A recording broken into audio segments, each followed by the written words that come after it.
that girl in the corner with the scarlet letter. While you're watching, you may think that she doesn't matter, that no one knows you better. Another corner with the scarlet letter. Assalamualaikum warahmatullahi wabarakatuh.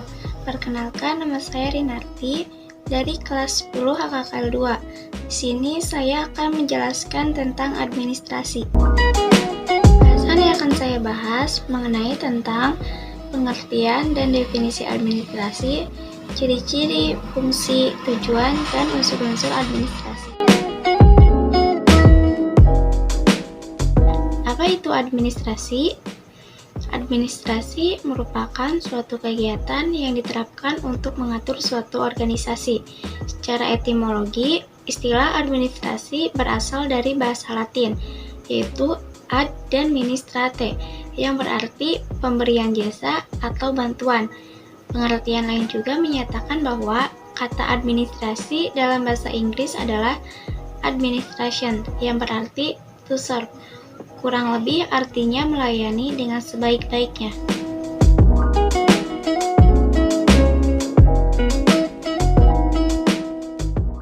Secara umum, administrasi dikenal sebagai suatu kegiatan serta usaha yang berhubungan dengan penyelenggaraan kebijaksanaan guna menuju pada sebuah maksud atau tujuan. Sedangkan pengertian administrasi secara sempit yaitu suatu aktivitas yang meliputi proses pencatatan, pengiriman surat, pembukuan ringan, termasuk di dalamnya meliputi proses pengetikan agenda, serta berbagai macam aktivitas lain yang berhubungan dengan teknis ketatausahaan.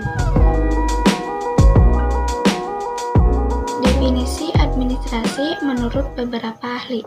Yang pertama, menurut Albert, pengertian administrasi dalam arti sempit adalah sebagai persiapan sistematis dan pencatatan data dan informasi, baik secara internal maupun eksternal, untuk tujuan memberikan informasi dan membuatnya lebih mudah untuk memulihkan sebagian atau seluruhnya. Administrasi pemahaman sempit juga lebih dikenal dengan istilah tata usaha. Yang kedua, menurut Simon, administrasi adalah sebagai kegiatan kelompok yang mengadakan kerjasama untuk menyelesaikan tugas bersama-sama. Dan yang ketiga, menurut Sondang P. Siagian, administrasi merupakan proses secara keseluruhan dalam bentuk kerjasama antara dua orang atau lebih menurut rasionalitas tertentu untuk mencapai tujuan yang telah ditetapkan sebelumnya.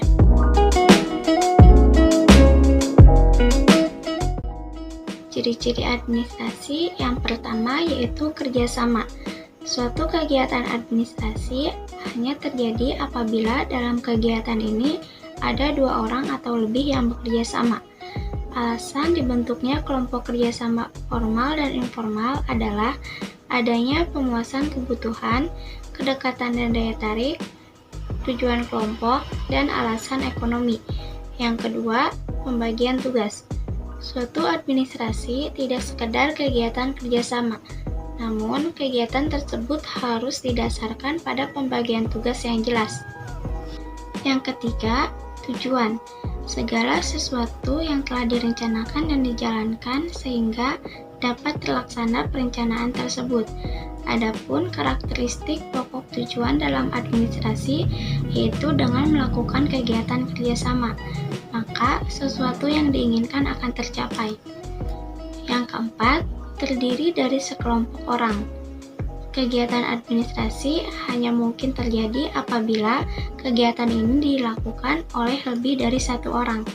Yang terakhir, yang kelima, administrasi berupa kegiatan yang runtut dalam suatu proses, yaitu kegiatan yang berlangsung dalam tahapan-tahapan tertentu secara berkesinambungan.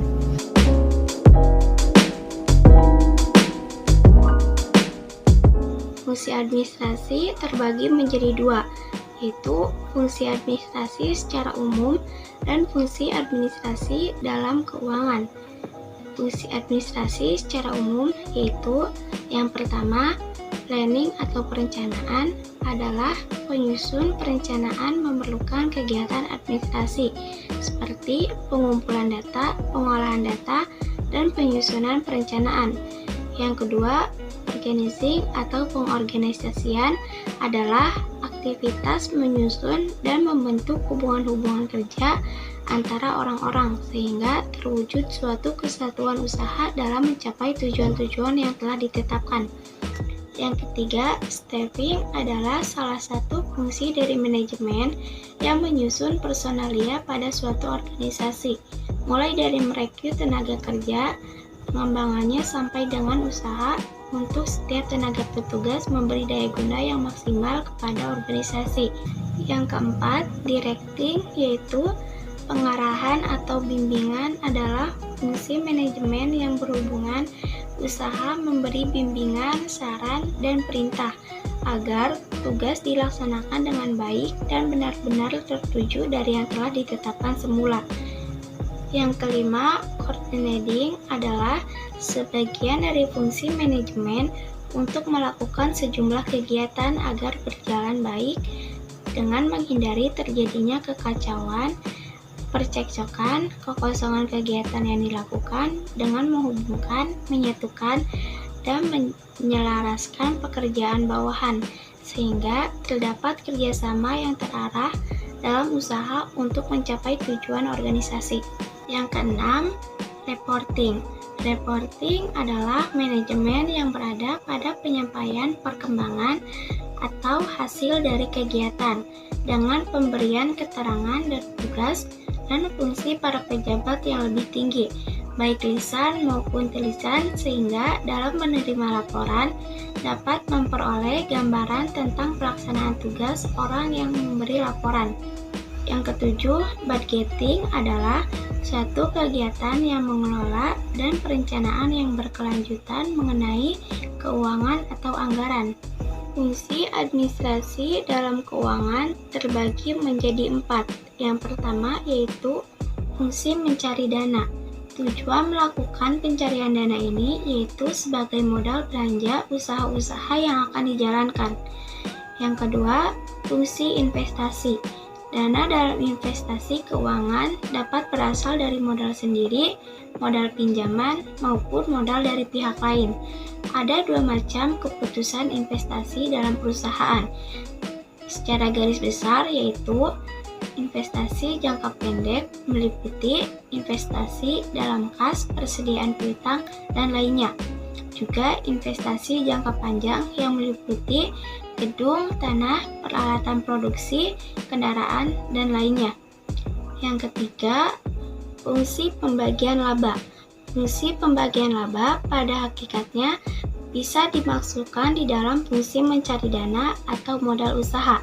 Dalam hal ini berarti bahwa diusahakan adanya dana yang berasal dari dalam perusahaan itu sendiri yang dimanfaatkan untuk melakukan pengembangan usaha-usaha dalam suatu perusahaan. Dan yang keempat, fungsi pembelanjaan. Dalam hal ini ada keterkaitan antara fungsi pembelanjaan dengan proses produksi maupun pendukung proses produksi.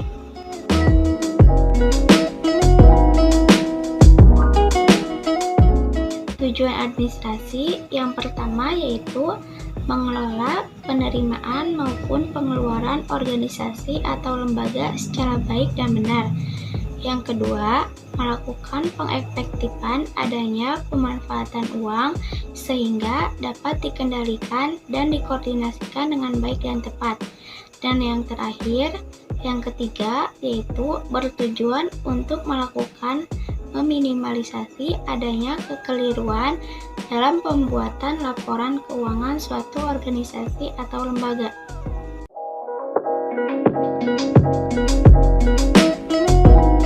Menurut De Liangji, administrasi sebagai rangkaian kegiatan penataan yang di dalam pelaksanaannya memiliki 8 unsur, yaitu yang pertama, organisasi.